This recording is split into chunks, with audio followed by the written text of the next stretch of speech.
on the life of Bob Heil.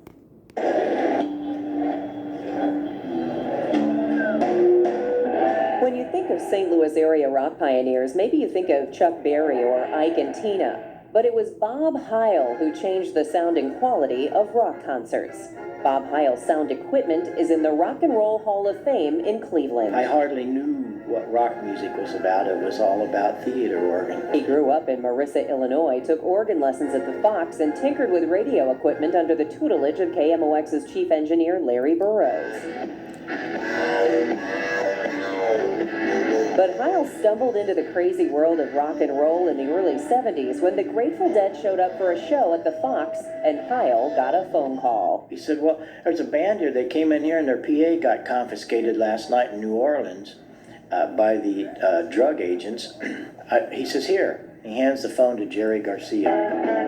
The Dead had to play an acoustic set at the Fox until Heil showed up with his revolutionary equipment. He'd taken some old speakers the Fox Theater was throwing away and turned them into the first large-scale PA system. And that night changed it. When you look back on the history of the music industry, then we hit the front page of Billboard magazine that this little thing in Marissa, Illinois, this little company got the Grateful Dead sound contract, and everybody was calling us.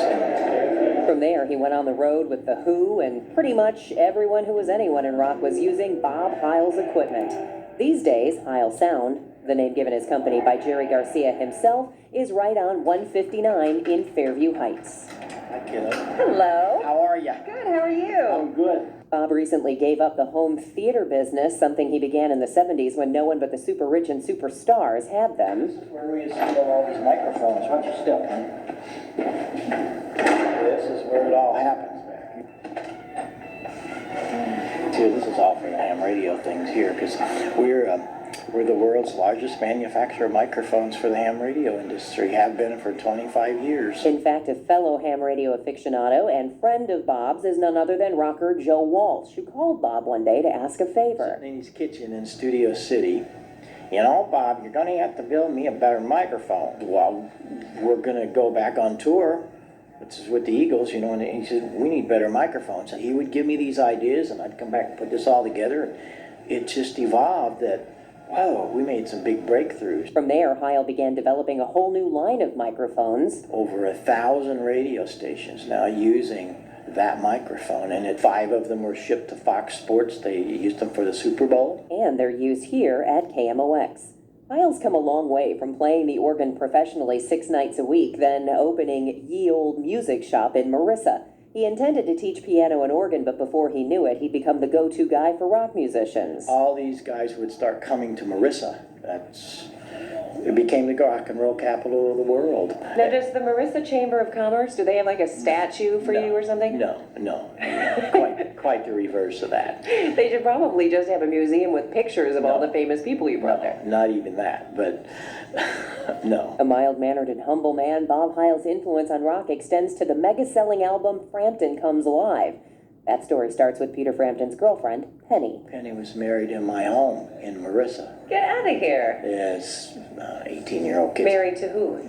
One of the road manager dudes. Married to get that road manager dude a green card. She wanted to get a Christmas present. This was 73. I said, I'll send you one of my talk boxes. And you know the rest of that story. That talk box is in the Rock and Roll Hall of Fame, along with the Mavis mixer Heil built for Pete Townsend and the console live sound mixer that saved the Grateful Dead. What an honor, because I'm just a crazy little guy from Illinois, you know. But we changed the world. We changed the direction. Last year, Bob Heil received the prestigious Parnelli Award for Audio Innovation. These days, it's the microphones that take up most of Heil's time.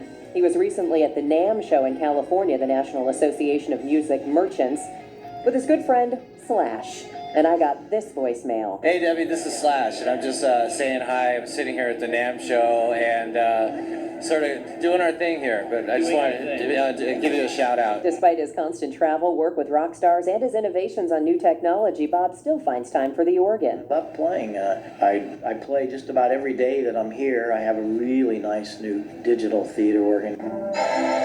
There's a question people ask him more and more these days. When are you going to retire? I don't know. Why would I do that? I mean, that would be boring, wouldn't it? That's rock and roll pioneer and Hall of Famer Bob Heil. For Voices of St. Louis on KMOX, I'm Debbie Monterey. Great piece done by